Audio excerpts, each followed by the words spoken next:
far too often, I go into companies, I've worked with companies that are just doing too many things, 100 initiatives, 200 initiatives, rather than just focusing on 5 to 10 and doing them really well. So put that all together, you get an equation that says to be strategically successful equals IQ times EQ times FQ.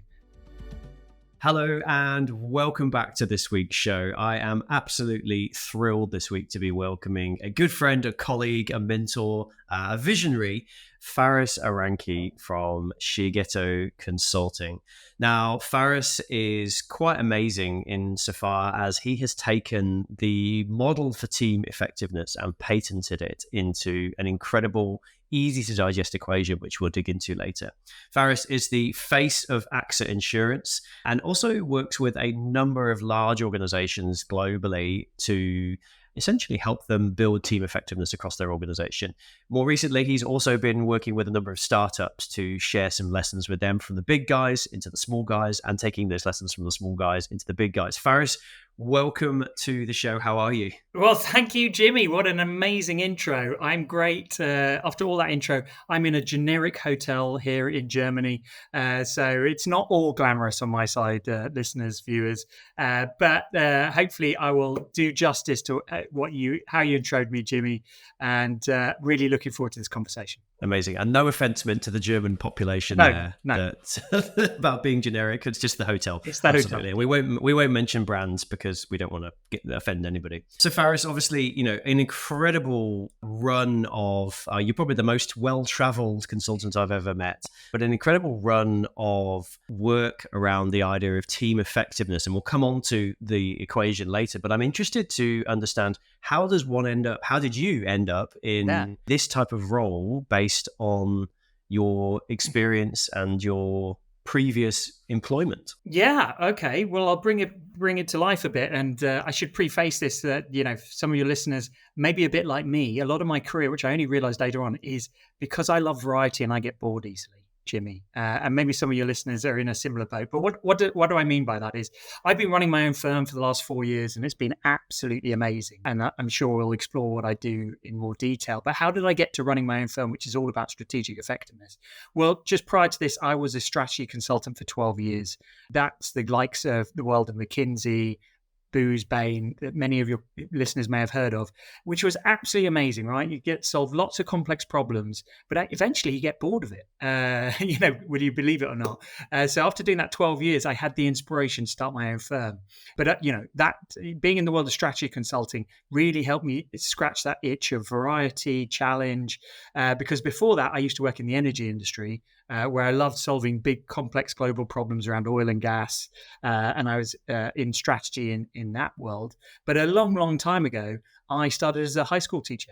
I used to teach economics and maths to kids of various ages. Really loved that. And actually, that gave me a lot of the skills that I use today.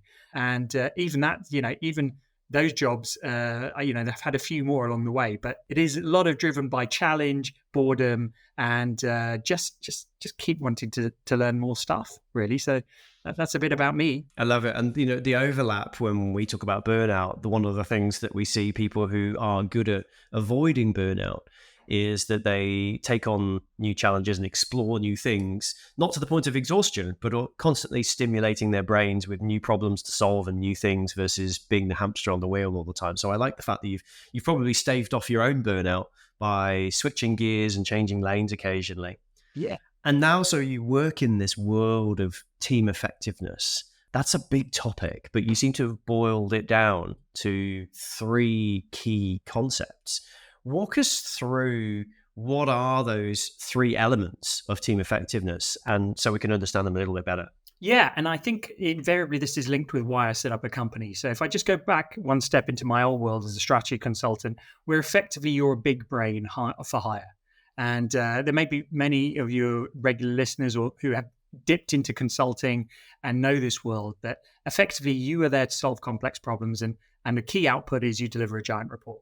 Now, whether the client or the company you're working for actually does anything with that report is actually, if we're honest, a toss-up, right? Sometimes they do, usually they don't. And actually, over the 12 years, I became fascinated by this. Like, what was the difference between taking a good idea and doing something and being successful with it and not? And what I came to observe is it was down to three elements. Okay. One was the quality of the idea. Okay. And that's where a lot of these big strategy firms focus on. Let's have the best idea. Let's solve the problem as best we can. So that's what I call the IQ side of strategy. Great. You need good ideas. You need to test them. You need to, but do you know what? If that's all you have, then it's not going to fly, because the second key component is this element of emotional intelligence, this EQ, where if you cannot transfer around your business the excitement around your idea, your strategy, then it's not going to go anywhere, right? People, because you need people to deliver it. You need people, customers, staff, all to engage with it. So that ability to transfer and get buy-in, which is the EQ side of things, is very, very important. And then the third component that we identified and that I saw specifically was around focus. It's not enough to have a great idea, people bought into it, but you need to have the ability to focus on that to deliver it effectively. And far too often, I go into companies, I've worked with companies that are just doing too many things, 100 initiatives, 200 initiatives, rather than just focusing on 5 to 10 and doing them really well. So put that all together, you get an equation that says to be strategically successful equals IQ times EQ times FQ. And that's our methodology that we trademarked and patented. I love it. It's so simple when you explain it out, but obviously you've made a successful consulting career out of supporting organizations with this type of work. Can you share with us from your experience, where is the area that you encounter most frequently that teams are overlooking? Is it the IQ, the EQ, or the FQ? And why do you think that is? Yeah, I think, on the balance things, and I often get asked, and I keep a little tally. I'm that kind of nerd. It's another IQ project, it's another EQ project. We actually help with all three dimensions, but I'd say by far and away, the area that we get asked the most is around the EQ. I don't know about you, Jimmy, but I've come across a lot of very smart people who just, for one reason or other, are not able to get others on board.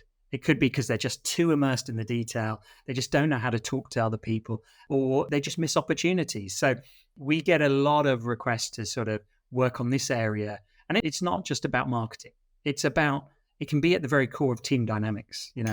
I'm sure, Jimmy, with your world of burnout and working with teams, you see a lot of teams that don't necessarily click or work 100% together. Either the team members it don't get on with the boss, or there's someone in the team who's causing a bit of friction that might lead to that burnout.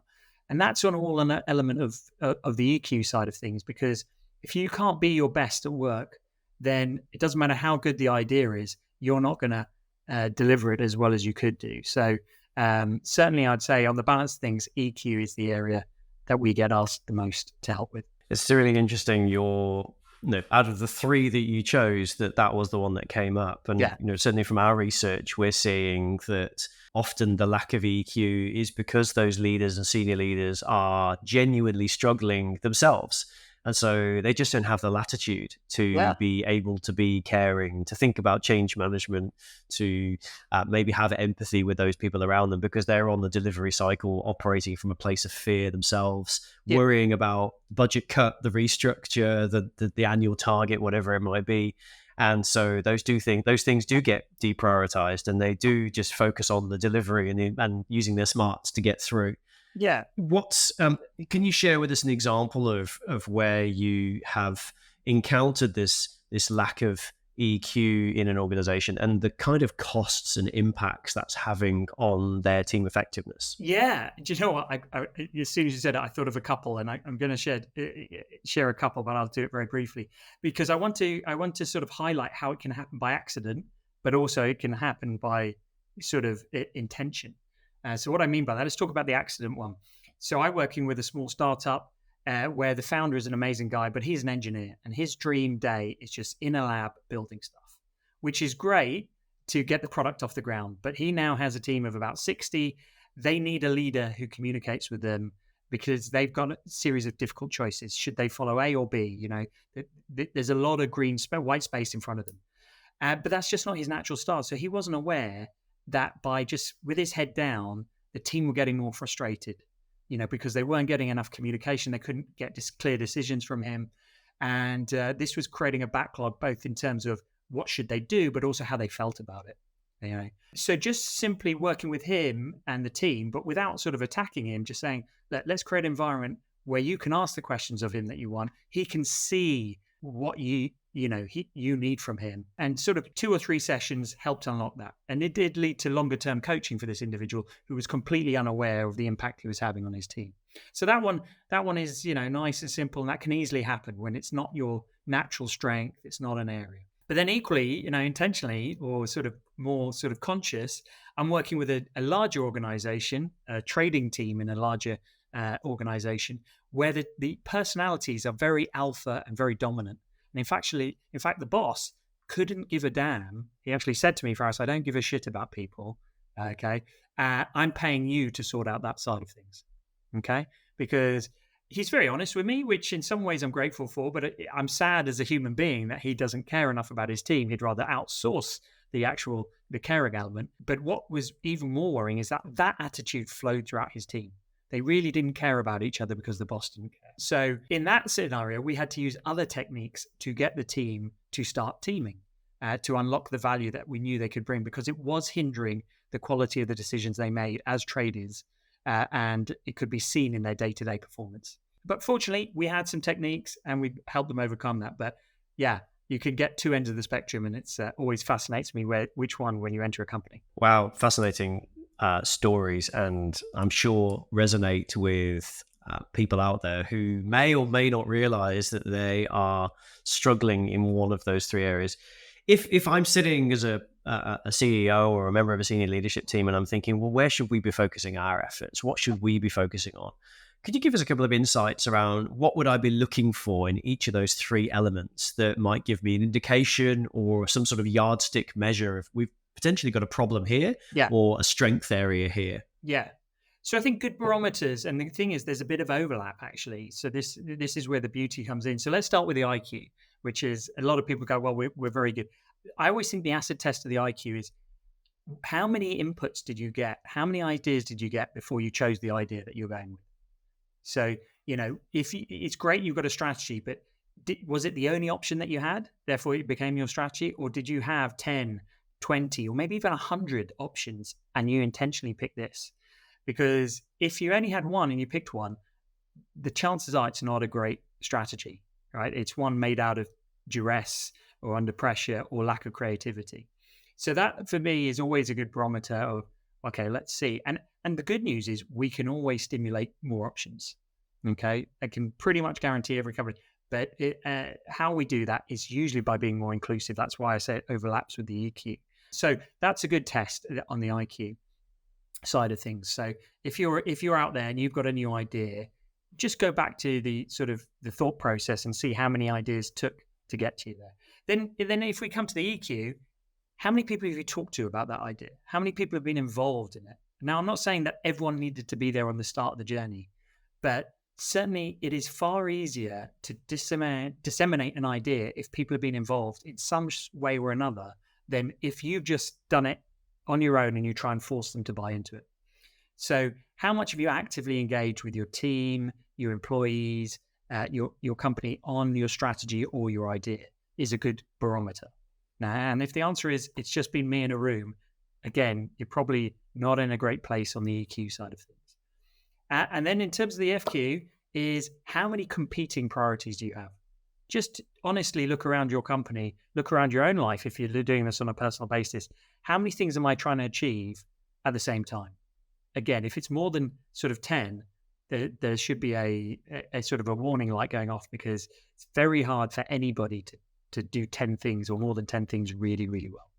Amazing insights and just very simple things there to look out for, but actually quite a powerful yardstick for what we could be looking for if we want to semi-diagnose what's going on in the team.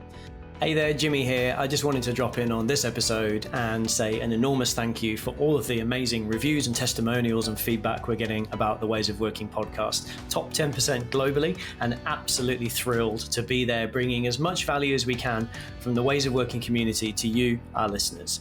I wanted to drop a quick note of one of the beautiful reviews that was left by Jenny M49. Thank you so much, Jenny, for that kind review. Jenny says, for those people who want to gain a practical performance edge full of practical tips in every episode, tune in here. Jenny, we really appreciate your feedback. Thank you so much, and hope that you, our listeners, will follow and subscribe using your favorite podcast platform of choice and bring every episode to share value, knowledge, and expertise from our incredible guests. Take care. Speak soon. I want to go back to that one that you mentioned is the most frequent, which is our lack of EQ in an environment. And I use the 3 C's model for why these things might go wrong. Maybe I believe that my team are not conscious of the challenges that I'm facing. So how could they possibly give good insight? Or maybe they're not capable of understanding what we're going through because they're not up to it. They're not smart enough. They're not capable enough. They're not as clever as me. They haven't got the experience I've got. So how would they know? Or finally, the third option could be that they don't have capacity right now. They're overloaded already, so I can't involve them in any decision-making processes. These are 3 kind of common resistance points that we get when people don't involve others. How would you work through those? How would you start to work with a leader to overcome that? So, I mean, some of that is mindset and narrative that they're telling themselves. So, great coaches like you, Jimmy, and others help people with that mindset. But a lot of what I do is either show the benefit of going to the team or highlight, I talk a lot about bruising egos.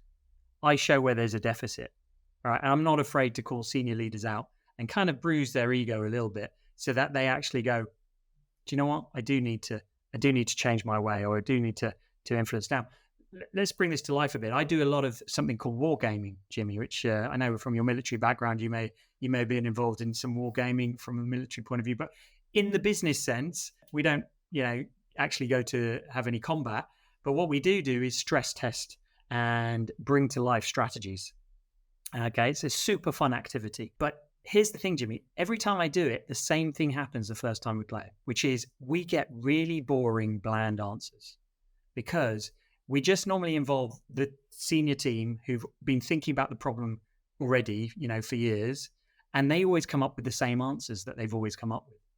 Okay, so imagine we were doing a war game for a retailer, say, well, how can you win this new market? How can you outsell other retailers? They'll just come up with the ideas they've always come up with. Now, what I then tend to do is introduce a different group who, on the face of it, don't have the capability, aren't conscious of everything that the senior leaders know, might not even have the capacity. So I go and say, give me a junior team, give me some graduates, give me some people off the shop floor. I then put them in this war game to compete against these senior people. And do you know what happens in round 2? They usually beat them. And because they come at it from a completely fresh point of view without any sort of prejudices or assumptions that the others. And it's that bruising the ego, a bunch of senior professionals who get beaten by a junior team suddenly go, what the hell? Right.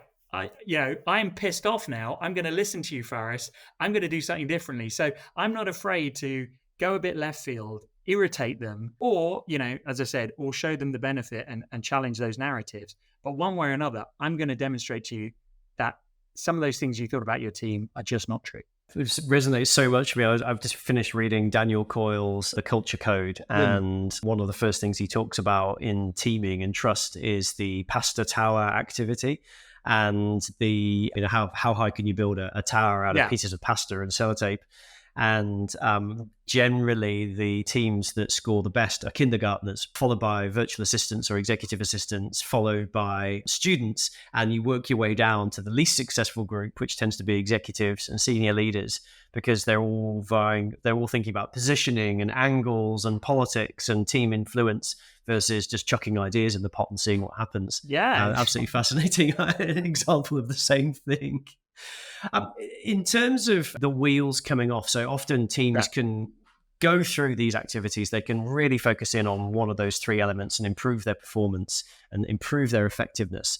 And then the wheels can come off a little bit down the track. Have you seen that happening, and where does that tend to happen? What's your experience? Yeah, I mean, that happens all the time, right? Teams forget that any sort of little change in their dynamics means they almost go back to the start, and they get disheartened, and they go through the change curve, And I'm thinking about teams where they've been buzzing for years, and I'm working with I recently worked with a medium-sized firm where actually the founders are all best friends. They all started well, and the firm grew successfully. And they then hit a period of sort of stalled growth, and they all individually became frustrated by this. And what they realized, they asked me to come in and facilitate sort of conversations around the direction of the firm. What they realized is they'd stopped communicating to each other. They'd, over time, they'd taken for granted that they all knew what the other person was thinking. So they started to cancel, or, the weekly team meeting would come up and say, actually, we don't need it this week.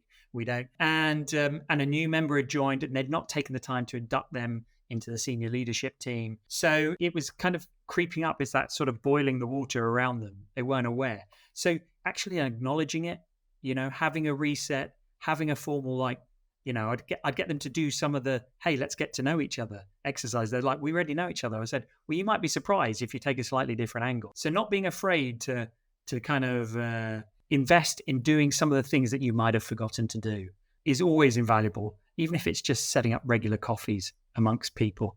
So sometimes we take it right back to basics, but it can happen a lot because it's easy to take things for granted and not continue to work on it.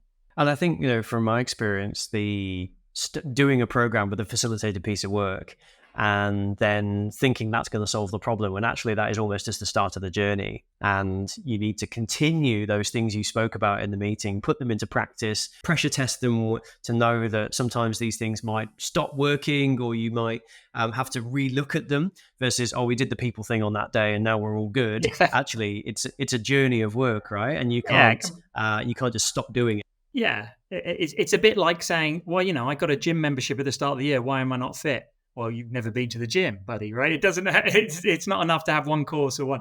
Yeah, I can tell you loads of stories about that, but I'm sure you've had much to say.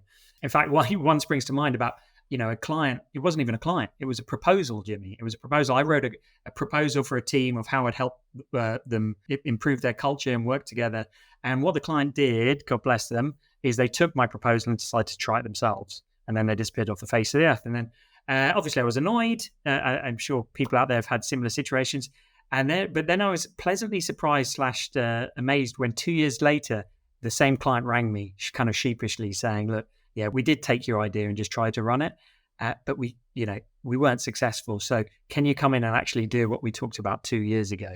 And on one side, I was kind of like, that shows you. But actually, I was really impressed at how he was willing to swallow his pride and come back and ask for that help. And, it's been a real pleasure working with them when we did reconnect 2 years later. Really good insight that sometimes having that external perspective as well can be useful to shine a light on the things maybe you're unwilling or unable to take a look at for yourself in those conversations. Yeah. And to sometimes just to create that safe space for a conversation that you, for whatever reason, aren't able to reach directly with your team, which could come down to some of that EQ stuff, right? Yeah. I mean, it's why do the greatest athletes in the world still have coaches, right? They're the best of the game, but you can't read your own label. You need someone external with a few grey hairs. I know you can't see it on this video, Jimmy, who will point out the things that you might have missed. Yeah, absolutely. No, that's awesome, Faris. Thank you. And so let's talk quickly about the trademark and the equation. So we now know the three elements of team effectiveness, and you've talked us through some of the variables and measures that we might want to pay attention to. But just walk us through, from an offering perspective, who are the types of people that you really like to work with, and why have you trademarked this equation to be able to use it in these organizations? So I used to be a maths teacher, so I love equations. I know, I'm that sad. But I thought, when I'd identified these things, I thought it would be very useful to have an equation, a methodology that could really easily communicate with clients and about what areas we were helping them with and where the barriers were. So we developed an assessment around this.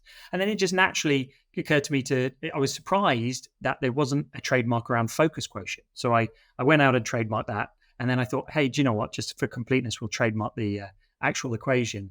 And do you know what happened, Jimmy? I got involved in a trademark battle. A big company sort of came along and went, no, that's far too close to something we've trademarked. So stop now, cease and desist. And I naively thought I could just handle it on my own. So I ended up bringing the head of a law firm to try and thrash it out, but was politely told, this is not how we do things. You have to hire your own set of lawyers. So long story short, Jimmy, it was 18 months of lots of legal fees and lots of back and forth, but we did win and we got our trademark. And but what was much more fascinating was during this battle, the amount of support we got from clients who were like, don't give up, don't fold in the face of this big corporation. This is the essence of your company. And it was such a ringing endorsement of it had really resonated with them, and that it was, so powerful. So, if I wasn't bought into it before, I was definitely at the end of the 18 months thought, this is a great thing. This is a great sort of language and a simplification of something that a lot of people see in front of themselves, but don't actually grasp on a day-to-day basis. So yeah, it's been a real pleasure to finally have it, even if it's cost me a lot of sleepless nights. I'm sure. And hey, well done on that. And it is, I really agree. If you make it simple to understand, we do the same thing with our PACE framework, which is the framework for high performance culture. And exactly that. It's just easy to remember, easy to think through. And people will tend to really go, oh yeah, that's the bit I need right now, because they can see it puts it in a box to think in, which is super helpful. Faris, this has been such an interesting conversation, and I always find in our conversations that I learn something new. But if you wanted our audience to take away one thing about everything we've spoken about, what would that be? I think, looking across the three pillars, it's involve more people, right? It could be in the ideas, it could be in the transfer of the knowledge, or it could be in prioritizing. But the more you share what's inside your head and the more you share your strategies, your ideas, the better you will be in terms of the IQ, the quality of those ideas, getting people bought in, and the ability to focus on them. So don't be afraid to go out there and tell more people about what you're doing. Fantastic. And if people want to get in touch with you, how can they reach out and connect most effectively? Oh, well, I'd love to hear from all of them. So they can either come to Germany and find me out here. No, but I'll be back in London. They can look us up on the company website and drop us an email through there. The company's called Shiageto Consulting, which Shiageto is the Japanese word for a sharpening stone. So that's why we help sharpen other companies. Or come find me personally on LinkedIn. I spend far too much of my life there, but I do like it. So look for the one and only Faris Aranki. There's only one of us on LinkedIn, and we can carry on the conversation. Fantastic. And we will put Faris's links in the show notes below this episode. So you'll see his website, his email address, and his LinkedIn profile, where you can keep up with all of his musings as he jet sets around the globe. Faris, thank you so much for joining us on the show. Really appreciate your time and enthusiasm, and look forward to speaking soon. Likewise, Jimmy. Thank you.